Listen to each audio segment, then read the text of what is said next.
Hello दोस्तों, welcome back to my channel. मैथ वल्लभ भाई पीके में आपका स्वागत है। जैसा कि आप लोग जानते हैं कि प्री बोर्ड और आपका बोर्ड एग्जाम आने वाला है और आप लोग की डिमांड पर फिजिक्स का मैं वीडियो अपलोड करना शुरू कर दिया हूं। अब फिजिक्स और केमिस्ट्री और मैथ तीनों की वीडियो अपलोड करूंगा, क्योंकि सबसे ज़्यादा वीडियो जो केमिस्ट्री की डिमांड थी, प्रेजेंट टाइम में फिजिक्स की डिमांड ज़्यादा है। तो आज फिजिक्स के मैं आज के दिन, अगर आप ये वीडियो देख रहे हैं तो आज के दिन आपका 3 डेरिवेशन अपलोड हो जाएगा।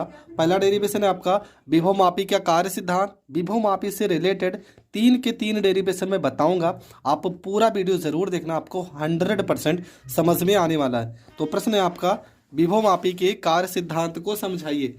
तो इसमें क्या करना है, सबसे पहले आपको ये फिगर आप देख रहे हैं ना, इस फिगर को आपको याद कर लेना। बाकी तो हर चीज़ मैं आपको बता दे रहा हूँ।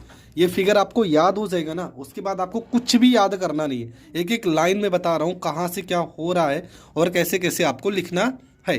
तो वीडियो ज़्यादा लंबा नहीं होगा, चलो वीडियो को शुरू करते हैं। तो देखो, सबसे पहले ये आपका फिगर है। फिगर में ये ए से लेके बी तक ना, ए से लेके बी तक ये जो यहाँ पे लाइन आपका खींचा गया ना, ये एक तार है। ए से लेके बी तक एक विभवमापी तार है। पहले हर एक चीज़ को समझ लो। ए से लेके बी तक एक विभवमापी तार है। उसके बाद यहाँ पे जो ये बी है ना, ये बी आपका क्या है, तो बी आपका बैटरी है। ये बी आपकी बैटरी है। उसके बाद ये के आपका कुंजी है। आर एच ये धारा नियंत्रक है। आर एच आपका क्या है, आर एच आपका धारा नियंत्रक है। और यहाँ पर ई, ठीक है, इसको हम मान लेते ई। ये आपका जो ई है ना, ये आपका विद्युत वाहक बल है। ई आपका क्या है, विद्युत वाहक बल है, मतलब एक सेल है जिसपे हमें विद्युत वाहक बल ज्ञात करना है। ये डी क्या है, ये संतुलन बिंदु है। डी क्या है, ये संतुलन बिंदु है। और जी आपका धारा मापी है। और डी नॉट और डी वन के बारे में मैं रचना में बताऊंगा। तो हर एक चीज़ आप समझ चुके हैं क्या क्या है। देखो, ए से लेके बी तक एक विभवमापी तार है। ई आपका क्या है, ई वह सेल है जिस पर हमें विद्युत वाहक बल ज्ञात करना है। जी आपका धारा मापी है। डी क्या है, संतुलन बिंदु है। बी आपका बैटरी है। के आपका कुंजी है। आर एच आपका धारा नियंत्रक है। तो मैंने जो जो बताया ना, अब मैं वो लिख के आपको समझा रहा हूँ। आप फिगर देख चुके हैं, तो आपको मैं बता रहा हूँ क्या क्या लिखना है। देखो, बहुत तेज़ मैं लिख रहा हूँ थोड़ा से, हाँ, राइटिंग में आप मत जाना, आप समझना कि मैं बताना क्या चाह रहा हूँ। तो इसमें आपको लिखना है कि माना, ठीक है, माना ए बी एक विभवमापी तार है। ठीक है, माना ए बी एक विभवमापी तार है। ठीक, बस इतना ही तो लिखना है कि माना ए और बी एक विभवमापी तार है, जिसके साथ जिसके साथ जिसके साथ बैटरी, ठीक है, बैटरी बी कुंजी के कुंजी के धारा नियंत्रक आर एच श्रेणी क्रम में, ठीक है, कौन से क्रम में जुड़ा है, श्रेणी क्रम में जुड़ा है, श्रेणी क्रम में जुड़ा है। इसे प्राथमिक, क्या कहेंगे, इसे प्राथमिक परिपथ कहते हैं। ठीक है, बस इतना ही तो लिखना है। बस आपको इतना ही लिखना है जितना मैं बता रहा हूँ। अब देखो कहाँ से लिखे हो आप, क्या लिखे हो कि माना ए बी एक विभवमापी तार है। माना ए बी एक विभवमापी तार है जिसके साथ, देखो ये, जिसके साथ बैटरी बी कुंजी के धारा नियंत्रक आर एच कौन से क्रम में जुड़ा है, श्रेणी क्रम में जुड़ा है। और इसको हम प्राथमिक परिपथ कहते हैं। बस इतना आपको लिखना है। उसके बाद अब थोड़ा सा नीचे के बारे में समझते हैं। यहाँ पे लिखेंगे ई, लाइन चेंज करके लिखेंगे ई वह सेल है। ई वह सेल है जिसका हमें विद्युत वाहक बल ज्ञात करना है। ठीक है, बस इतना ही तो लिखना है। देखो क्या लिखना है, ई वह सेल है जिसका हमें विद्युत वाहक बल ज्ञात करना है। अब देखो यहाँ पर ई का धनात्मक सिरा, देखो ये ई का धनात्मक जो सिरा है या धनात्मक ध्रुव है, ये कहाँ पे जुड़ा है, देखो ये जुड़ा है विभवमापी तार के ए सिरे से। और ऋणात्मक जो ध्रुव है वो कहाँ से जुड़ा है, वो धारामापी जी से जोड़ा गया है। इसे द्वितीयक परिपथ कहते हैं। बस इतना आपको लिख देना है। लिखेंगे ई का धनात्मक ध्रुव विभव मापी तार के विभव मापी तार के ए सिरे से, तार के ए सिरे से। इसके बाद क्या है, धनात्मक ध्रुव विभव मापी तार के ए सिरे से तथा ऋणात्मक ध्रुव धारा मापी जी से जुड़ा है, धारा मापी जी से जुड़ा है। ठीक है, बस इतना आपको लिखना है। क्या लिखना है कि देखो यहाँ पर ई है ना, ई का देखो यहाँ पे फिगर के माध्यम से समझ लो, ई का धनात्मक ध्रुव किससे जुड़ा है, ए से जुड़ा है, धारा मापी जी से जुड़ा है। देखो चित्र से आपको याद करना, आपको कुछ भी नहीं याद करना। देखो यहाँ पे लिखा क्या, ई का धनात्मक ध्रुव, देखो धनात्मक ध्रुव धारा मापी तार के ए सिरे से, जबकि ऋणात्मक ध्रुव धारा मापी जी से जुड़ा है और इसे हम संतुलन बिंदु कहते हैं, इसे हम संतुलन बिंदु कहते हैं। ठीक है, नहीं धारा मापी जी से जुड़ा, इसे हम द्वितीयक परिपथ, पहले यहाँ पे लिखेंगे, द्वितीयक परिपथ कहते हैं। ठीक है, द्वितीयक परिपथ कहते हैं। इतना आपको लिख देना है कि ई वह सेल है जिसका हमें विद्युत वाहक बल ज्ञात करना है। ई का धनात्मक ध्रुव विभव मापी तार के ए सिरे से तथा ऋणात्मक ध्रुव धारा मापी जी से जुड़ा है, इसे हम द्वितीयक परिपथ कहते हैं। तो ये आपका हो गया प्राथमिक परिपथ और ये आपका हो गया द्वितीयक परिपथ। अब क्या करेंगे हम, अब हम विसर्पी कुंजी को लेते हैं। ठीक है, विसर्पी कुंजी को क्या करेंगे, यहाँ से लेके यहाँ तक, यहाँ पे तार पे हम टच कराते हैं। ठीक है, ये जो तार है ना, इस पे हम स्पर्श कराएंगे और कोई एक ऐसा बिंदु मिलेगा, कोई एक ऐसा बिंदु मिलेगा जहाँ पर कोई धारा नहीं बहती है, जहाँ पे धारा नहीं बहती है उसे हम कहेंगे संतुलन बिंदु। तो ये डी आपका क्या है, ये डी एक ऐसा बिंदु है जो संतुलन बिंदु है, जहाँ पर धारा नहीं बहती है। तो ये लाइन हम लिखेंगे क्या कि माना, पहले लिखेंगे अब विसर्पी, ठीक है, विसर्पी कुंजी को बिंदु ए से बी तक स्पर्श कराते हैं। ठीक है, विसर्पी कुंजी को क्या करेंगे, बिंदु ए से बी तक स्पर्श कराते हैं, जहां पर लिखेंगे जिस बिंदु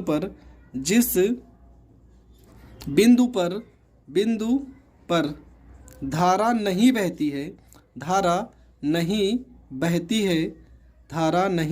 है उसे संतुलन बिंदु कहते हैं। ठीक है, उसे संतुलन बिंदु कहते हैं। ये आपको लिख देना है कि अब विसर्पी कुंजी को बिंदु ए से बी तक स्पर्श कराते हैं, जिस बिंदु पर धारा नहीं बहती है उसे संतुलन बिंदु कहते हैं। आगे क्या लिखेंगे कि माना संतुलन बिंदु डी है। ठीक है, हम संतुलन बिंदु क्या मान लेते हैं, डी। माना संतुलन बिंदु डी है और संतुलनकारी तार की लंबाई एल है तथा विभव मापी तार की लंबाई कैपिटल एल है और इसके सिरों के बीच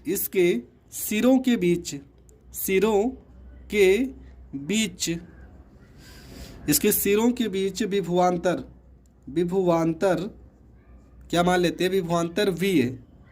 तो तार की एकांक लंबाई पर विभव परवड़ता हम के मान लेते हैं, के है। तो फार्मूला क्या हो जाएगा, फार्मूला हो जाएगा विभव परवड़ता बराबर विभवांतर बटे में विभव मापी तार की लंबाई, मतलब कैपिटल एल। ये हो जाएगा समीकरण फर्स्ट हो जाएगा। तो लिखेंगे विद्युत वाहक बल बराबर, विद्युत वाहक बल का फार्मूला क्या होता है, फार्मूला होता है विभव परवड़ता गुणे संतुलनकारी तार की लंबाई। तो विभव परवड़ता क्या है, ये आपका है के, और संतुलनकारी तार की लंबाई क्या है, एल, और विद्युत वाहक बल को हम किससे प्रदर्शित करेंगे, ई से। तो हो जाएगा ई बराबर के का मान उठा के रखेंगे तो वी बटे में यल हो जाएगा और यहाँ पे यल हो जाएगा। बस यही आपको सिद्ध करना था, ठीक है, ये आपको सिद्ध करना था और ये आपका हो गया प्रूव्ड। तो ये है विभवमापी का कार्य सिद्धांत, 3 नंबर में आता है। बस आपको इतना ही लिखना है।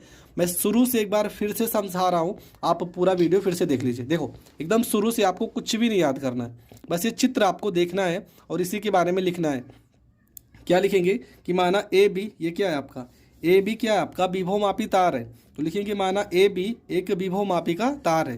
ये आपका क्या है, ये आपका है विभवमापी का तार, विभवमापी का तार, विभवमापी का तार, और इसकी लंबाई को कैपिटल एल माने हो। इसकी लंबाई क्या है, कैपिटल एल है। तो लिखेंगे कि माना ए बी एक विभवमापी तार है जिस, ठीक है, पहले ये तो रचना में बाद में लिखेंगे। माना ए बी एक विभवमापी का तार है जिससे, देखो ये आपका क्या, ये बैटरी है, जिससे बैटरी बी कुंजी के और धारा नियंत्रक आर एच जुड़ा है। इससे हम प्राथमिक परिपथ कहते हैं। और ये सारे के सारे कौन से क्रम में जुड़े हैं, श्रेणी क्रम में जुड़े हैं। तो यही तो आप लिखे हो कि माना ए बी एक विभवमापी का तार है जिससे बैटरी बी कुंजी के धारा नियंत्रक आर एच जुड़ा है। इसे हम प्राथमिक परिपथ कहते हैं। इतना आपको लिखना है। उसके बाद लिखे हो कि ई वह सेल है जिसका हमें विद्युत वाहक बल ज्ञात करना है। फिर लिखियो ई का धनात्मक ध्रुव, देखो ई का धनात्मक ध्रुव विभवमापी तार के ए सिरे से तथा ऋणात्मक ध्रुव धारामापी जी से जुड़ा है। इसे हम द्वितीयक परिपथ कहते हैं। उसके बाद लिखियो कि अब विसर्पी कुंजी को बिंदु ए से बी तक स्पर्श कराते हैं और जिस बिंदु पर धारा नहीं बहती है उसे हम संतुलन बिंदु कहते हैं। ठीक है, ये डी आपका क्या है, ये है संतुलन बिंदु है, डी आपका है संतुलन बिंदु है, डी। उसके बाद आपको रचना में क्या करना है लिखियो कि माना संतुलनकारी तार की लंबाई क्या मानो, यहाँ से लेके यहाँ तक, माना संतुलनकारी तार की लंबाई एल है। ठीक है, माना संतुलनकारी तार की लंबाई एल है और संतुलन बिंदु क्या है, संतुलन बिंदु डी है। उसके बाद लिखियो तार के सिरों के मध्य विभवांतर क्या है, तार के सिरों के मध्य विभवांतर बी है और विभवमापी तार की लंबाई एल है। तो विभव परवर्तक के बराबर फार्मूला क्या हो जाएगा, विभवांतर बटे में विभवमापी तार की लंबाई। उसके बाद लिखियो विद्युत वाहक बल ई बराबर विभव परवर्तता और गुणे में संतुलनकारी तार की लंबाई। बस यहाँ तक आपको करना है, आपको पूरे के पूरे नंबर मिल जाएंगे। अगर फिर भी थोड़ा बहुत अगर आपको कन्फ्यूजन हो रहा है ना, तो ये वीडियो को दोबारा देख लीजिए, आपको 100% सारे डाउट क्लियर हो जाएंगे। तो ये प्रश्न यहीं पे होता है खत्म। ठीक है, इसके बाद भी 2-3 प्रश्न इसी टाइप के हैं। अगर ये आपको समझ में आ गया ना, तो सारे के सारे प्रश्न आपको बहुत ही आसानी से समझ में आ जाएंगे। आ गया ना, तो ये वीडियो भी आपको बहुत आसानी से समझ में आ जाएगा। तो आपका क्या है कि 2 सेलों के विद्युत वाहक बलों की तुलना करना है। तो यहाँ पे देखो सेल ये E1 है और यहाँ पे E2 है।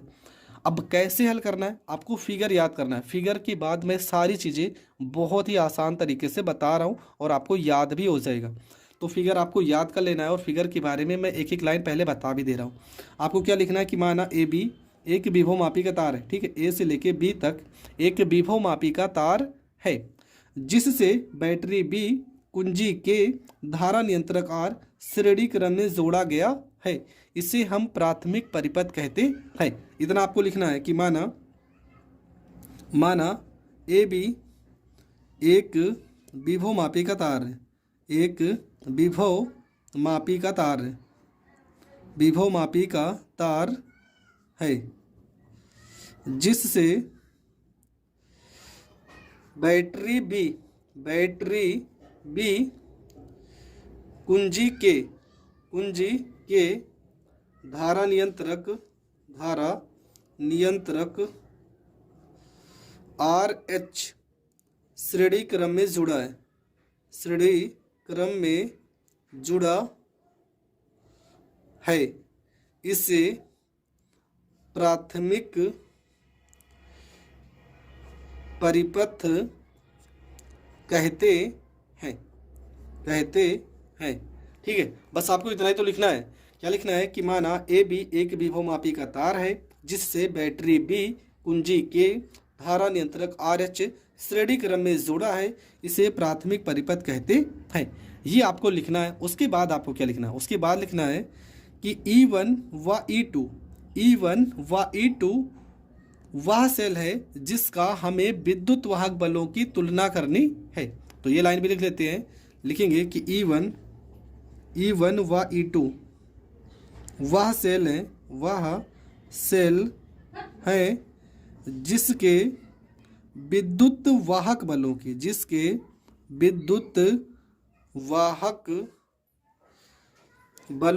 तुलना करना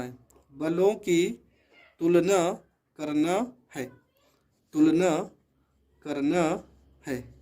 ठीक है, वह सेल है, E1 व E2 वह सेल है। ठीक है, E1 व E2 वह सेल है जिसके विद्युत वाहक बलों की तुलना करना है। यहाँ तक हो गया। इसके बाद क्या करेंगे, देखो ये तो क्लियर हो गया। इसके बाद हम लिखेंगे आगे क्या करना है आपको। देखो यहाँ पे फिर से समझ लेते हैं चित्र में।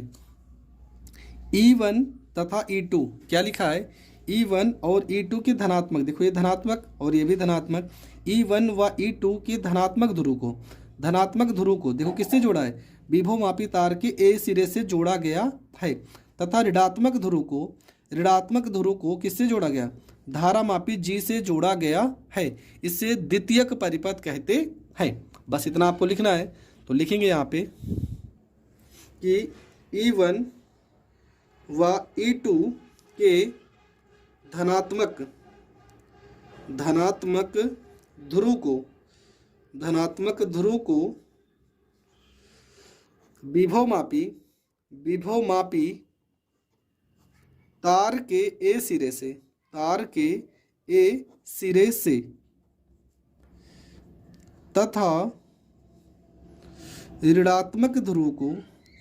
विभवमापी तार के A सिरे से तथा ऋणात्मक ध्रुव को धारामापी G से जोड़ा गया है। इसे द्वितीयक परिपथ कहते हैं।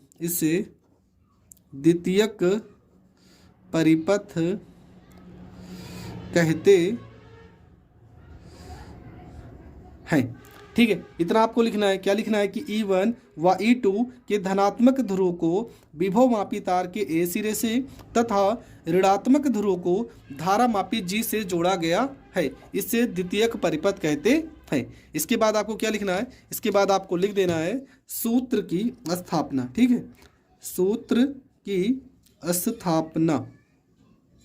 हम यहाँ पे सूत्र कैसे निकालेंगे इसका, तो चलो समझते हैं। आपको लिखना है, थोड़ा सी रचना लिखनी है कि हम मान लेते हैं कि E1 सेल के विभवमापी तार की लंबाई हम L1 मान लेते हैं। ठीक है, E1 सेल के विभवमापी तार की लंबाई L1 है। ठीक है, तथा संतुलनकारी तार की लंबाई L1 है। तो विभवमापी के कार्य सिद्धांत से, विभवमापी के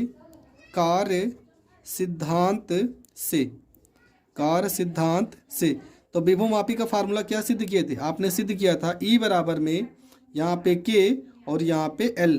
ठीक है, E बराबर K L1 बटे में L लिखे थे, पर यहाँ पे संतुलनकारी तार की लंबाई तो हमें निकालना नहीं है। यहाँ पे आपका क्या, विभवमापी तार की लंबाई। तो फार्मूला हो जाएगा, ये E1 है ना, तो यहाँ पर E1 हो जाएगा, बराबर यहाँ पे K है तो ये K हो जाएगा। विभवमापी तार की लंबाई क्या माने हो, L1, तो यहाँ पे L1 हो जाएगा। ठीक है, और ये हो जाएगा समीकरण फर्स्ट। क्या हो जाएगा, समीकरण फर्स्ट। लिखेंगे आगे, इसी प्रकार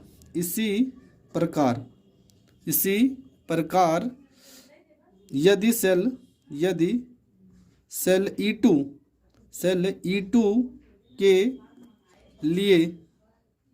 E2 के लिए विभवमापी तार की लंबाई L2 हो तो विभवमापी के कार्य सिद्धांत से से। तो विभव मापी की कार्य सिद्धांत से क्या हो जाएगा, ये हो जाएगा आपका E2 बराबर में, यहाँ पे हो जाएगा K, यहाँ E1 था, यहाँ E2 हो जाएगा, यहाँ K है तो K L1 की जगह पे L2 हो जाएगा, और ये हो जाएगा समीकरण फर्स्ट। फिर लिखेंगे क्या, समीकरण फर्स्ट व सेकंड, समीकरण फर्स्ट में सेकंड से भाग करने पर तो यहाँ पर E1 में भाग करते E2 से, बराबर यहाँ पे K L1 बटे में हो जाएगा K L2।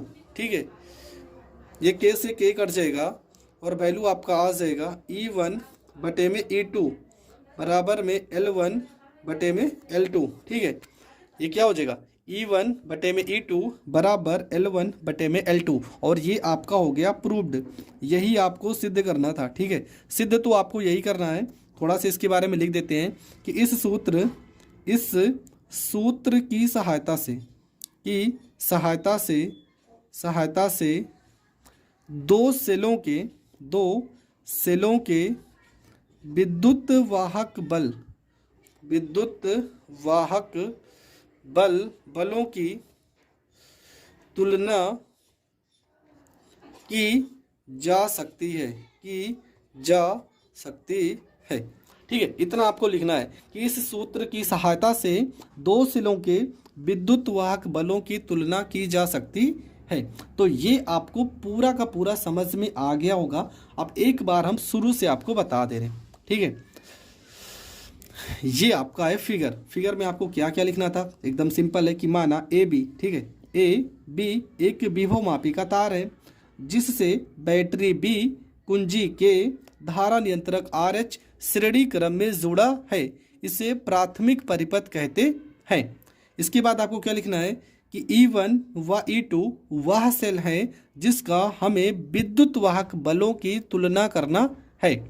इसके बाद आपको लिखना है कि E1 और E2 के धनात्मक ध्रुव को, देखो इसका धनात्मक ध्रुव और इसका धनात्मक ध्रुव, E1 व E2 के धनात्मक ध्रुव को विभव मापी तार के A सिरे से तथा ऋणात्मक ध्रुव को धारा मापी G से जोड़ा गया है, इसे द्वितीयक परिपथ कहते हैं। यहाँ तक आपको लिखना है। इसके बाद आपको लिखना है सूत्र की स्थापना, और उसमें क्या लिखना है कि माना E1, ठीक है, माना E1 सेल के विभव मापी तार की लंबाई L1 है, तो विभव मापी की कार्य सिद्धांत से आपने क्या लिखा है, कार्य सिद्धांत से E1 बराबर में यहाँ पे K और यहाँ पे L1।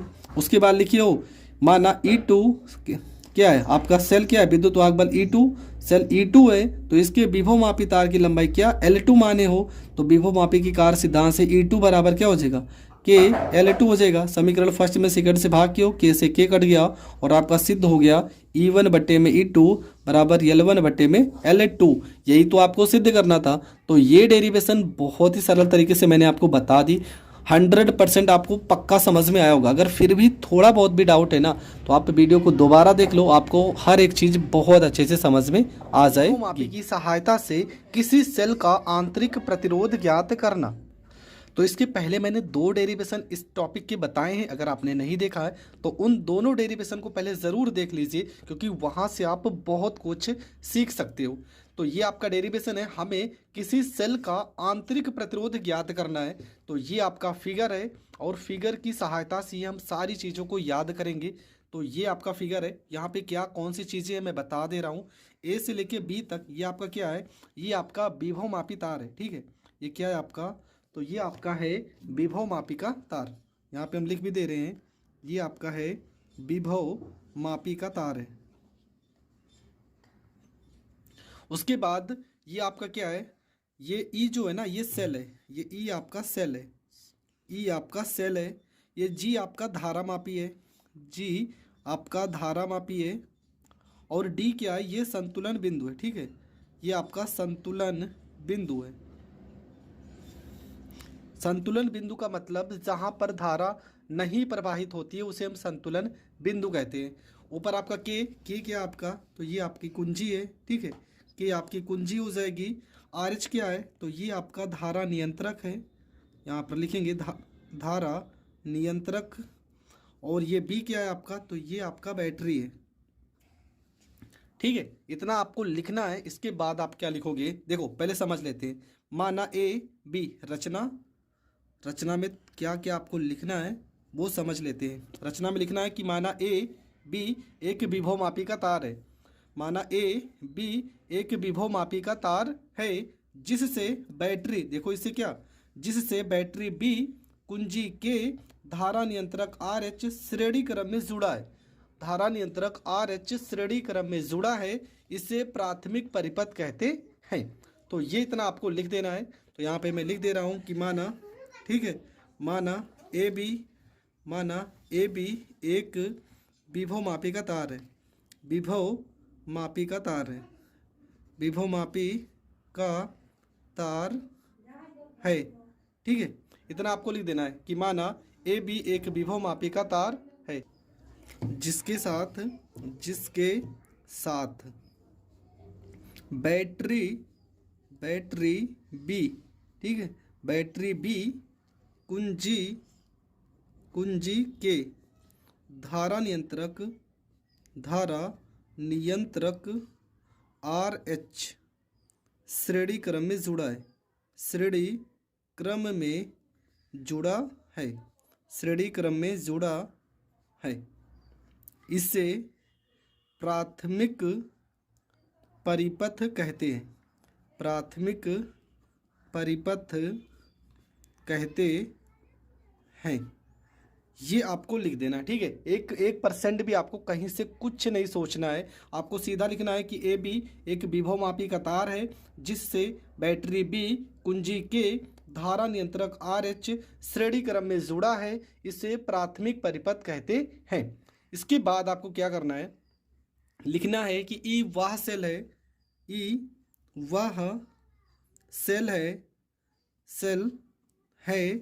जिसका हमें आंतरिक प्रतिरोध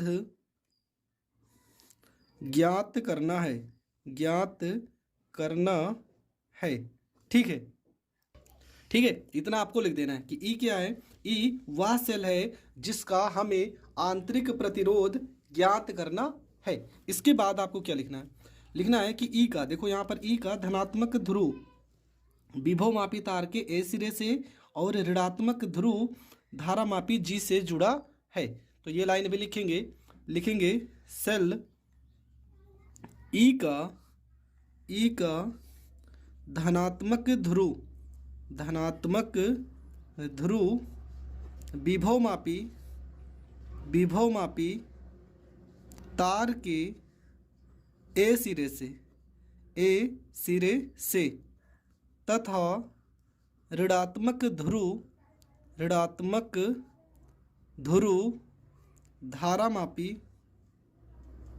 धारामापी जी से जुड़ा है, इससे द्वितीयक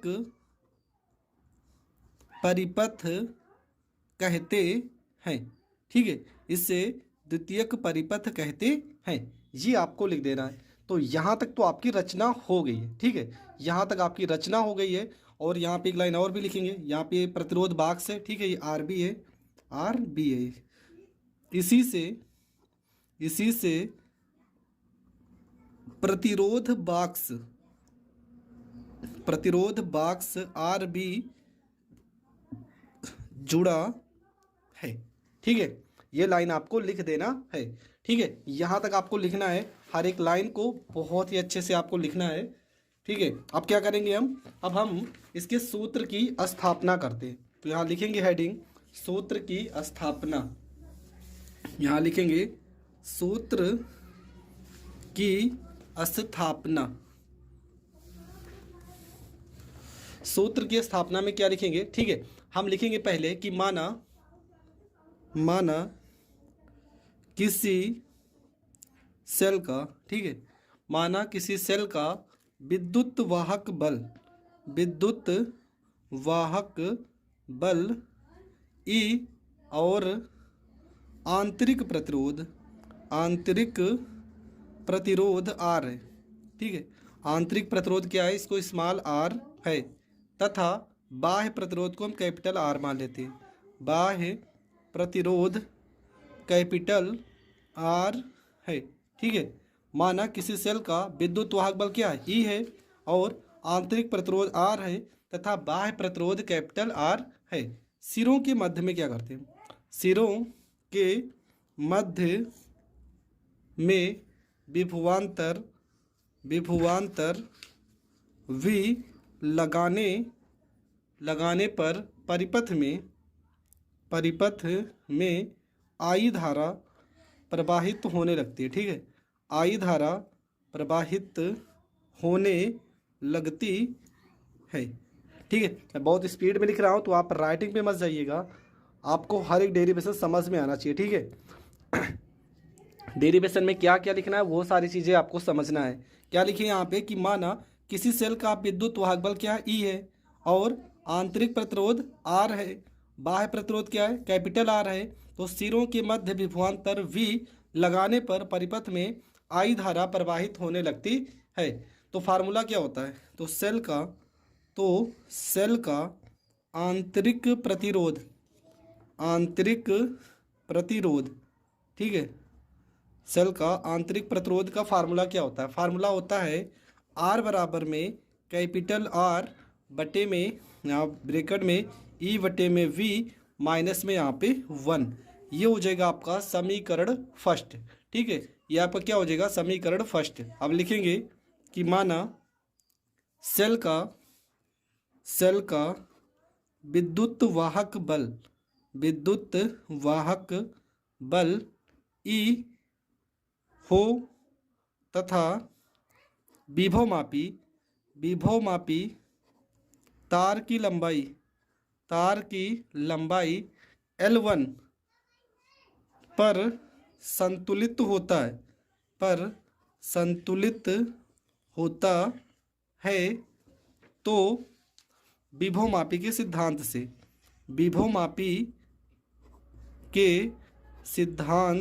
से ठीक है, सिद्धांत से क्या फार्मूला था, हमने फार्मूला सिद्ध किया था। ठीक है, फार्मूला क्या सिद्ध किया था कि ई बराबर, ठीक है, ई बराबर में यहाँ पे के और लंबाई क्या है L1, तो यहाँ पे L1 हो जाएगा। समीकरण इसको हम सेकंड मान लेते हैं। ठीक है, ई बराबर क्या हो जाएगा, के इंटू L1।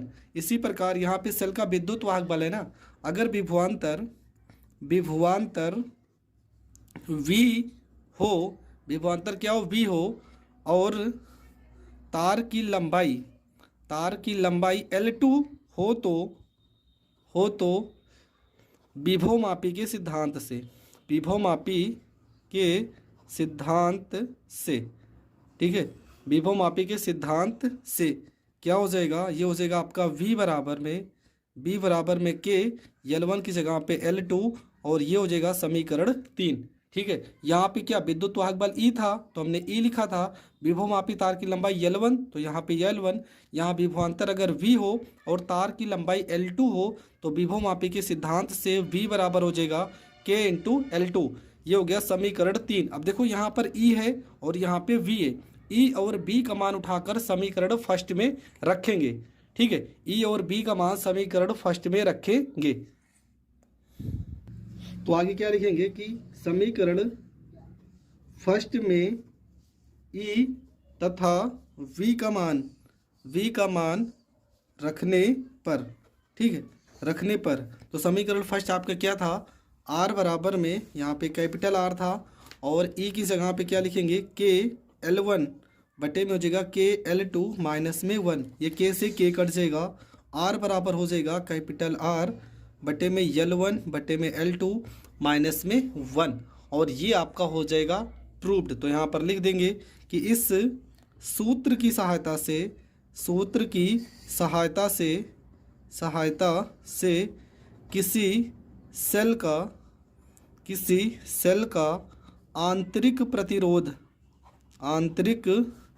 प्रतिरोध ज्ञात किया जा सकता है। तो यहाँ तक आपको लिख देना है और आपका डेरिवेशंस होगा वो हो जाएगा कंप्लीट। ठीक है, ये तो नहीं, ये तो रिएक्शन हमने कल ही बताया था। तो यहाँ तक आप लिखोगे तो आपका पूरा का पूरा डेरिवेशन कंप्लीट हो जाएगा। अब मैं शुरू से एक एक लाइन समझा रहा हूँ, आप फिर से एक बार वीडियो शुरू से देखिए, आपको हर एक टॉपिक समझ में आने वाला है।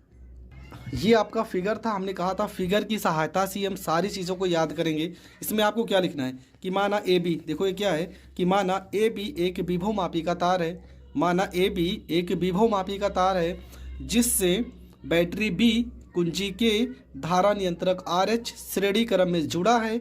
इसे हम क्या कहेंगे, प्राथमिक परिपथ कहते हैं, इसे प्राथमिक परिपथ कहते हैं। फिर आप लाइन चेंज करके लिखे हो कि ई वह सेल है, ई वह सेल है जिसका हमें आंतरिक प्रतिरोध ज्ञात करना है। इसके बाद लिखिए हो ई के धनात्मक ध्रुव को, ई के धनात्मक ध्रुव को विभवमापी तार के ए सिरे से और ऋणात्मक ध्रुव को धारामापी जी से जोड़ा गया है। ई के धनात्मक ध्रुव को विभवमापी तार के ए सिरे से और ऋणात्मक ध्रुव को धारामापी जी से जोड़ा गया है। ठीक है, उसके बाद लिखिए हो कि इन दोनों के बीच में एक प्रतिरोध बाक्स आरबी भी जुड़ा है, इनके बीच में इनके साथ एक प्रतिरोध बाक्स आरबी जुड़ा है। उसके बाद आप सूत्र की स्थापना हेडिंग डाले हो और लिखे हो कि माना किसी सेल का, हम मान लेते हैं कि किसी सेल का आंतरिक प्रतिरोध क्या होगा, स्मॉल आर होगा, बाह्य प्रतिरोध कैपिटल आर होगा और सेल का विद्युत वाहक बल ई होगा और अगर विभवांतर वी लगाते हैं तो आई एम्पियर की धारा प्रवाहित होने लगती है। ठीक है, आई एम्पियर की धारा प्रवाहित होने लगती है। यहाँ तक लिखे हो। फिर लिखे हो तब सेल का आंतरिक प्रतिरोध और सेल की आंतरिक प्रतिरोध का फार्मूला आर बराबर में कैपिटल आर ई बटे में वी माइनस में 1। यहाँ तक आप लिखे हो। फिर लिखे हो यदि सेल का विद्युत वाहक बल ई हो और उसमें संतुलनकारी, ये जो संतुलनकारी तार है ना, इसकी लंबाई अगर L1 हो, L1 यहाँ पे L1 हो तो विभवमापी के सिद्धांत से फार्मूला क्या हो जाएगा, फार्मूला हो जाएगा विभवमापी के सिद्धांत का, बार बार आप लिखे हो ई बराबर में यहाँ पे के L1 हो जाएगा। फिर लिखे हो यदि विभवांतर V हो तो और संतुलनकारी तार की लंबाई L2 हो तो विभवमापी के सिद्धांत से V बराबर हो जाएगा के L2 हो जाएगा। और इन दोनों समीकरण को यहाँ पर रखे हो, E की जगह पे और B की जगह पे, तो के और के आपका कट जाएगा। इसके बाद जो वैल्यू है वो आपका डेरिवेशन हो जाएगा प्रूव्ड। ठीक है, तो ये पूरा का पूरा डेरिवेशन कंप्लीट हो गया। इसके बाद हम क्या करेंगे, ये पूरा का पूरा आपका देखो, जैसे मैंने लिखा है, मैंने बहुत स्पीड में लिखी है लेकिन हर एक चीज़ आपको समझ में आ रहा होगा। मैंने हर एक चीज़ बता के लिखा है, जहाँ पर भी आपको समझ में नहीं आ रहा तो मैंने बोला होगा आप वहाँ से क्लियर कर सकते हैं, क्योंकि समय आपके पास बहुत कम है। 16 फरवरी से पेपर है आपका और डेट आ चुकी है। ठीक है, तो इसलिए आपको हर एक चीज़ को बहुत ही कम समय में और बहुत ज़्यादा पढ़ना है। तो आपको वीडियो समझ में आई होगी तो प्लीज़ चैनल को ज़्यादा से ज़्यादा लोगों तक शेयर करें और चैनल पर नए हैं तो सब्सक्राइब करें।